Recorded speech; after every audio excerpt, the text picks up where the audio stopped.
passou dizendo voltar depois sustentando.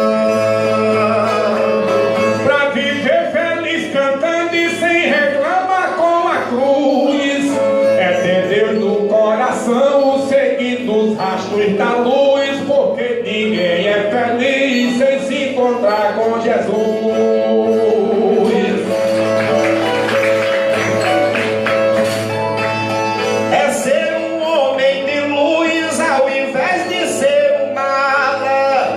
Se afastar de bebida, andar distante de bala e saber que a vida é só uma e nós temos que aproveitar.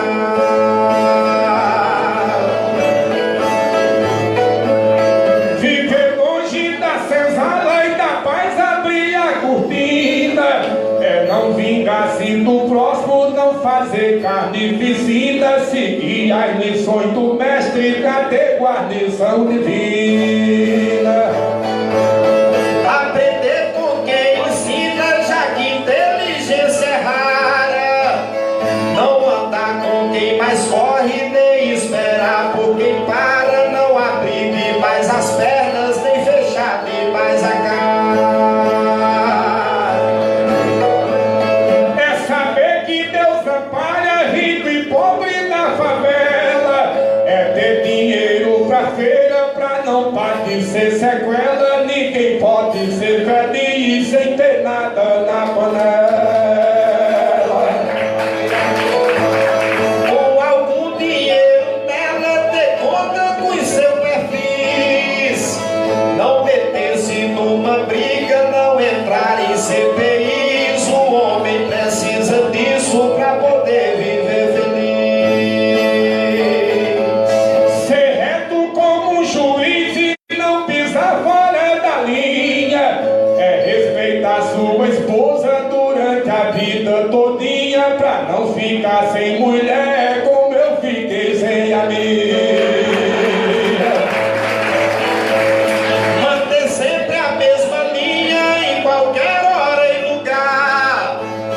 Não botar chifre na esposa na hora que se casar, mas também tomar cuidado pra ela não colocar.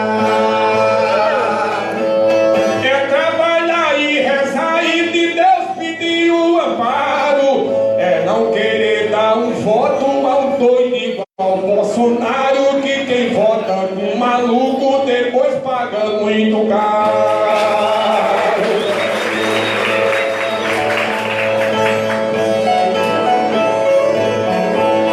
É procurar um amparo a quem possui pra lhe dar.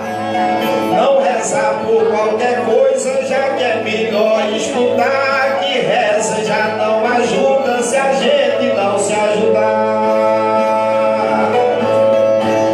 É sonhar e trabalhar, conseguir o que não tem.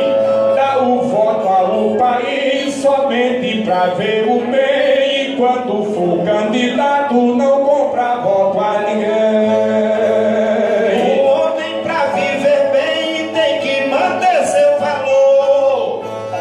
Não votar pra presidente, deputado ou senador, que depois que se elege esquece do eleitor. Plantar e colher amor em toda a sociedade, e para a religião, mas ser fiel de verdade, que quem não vive com Deus não acha felicidade.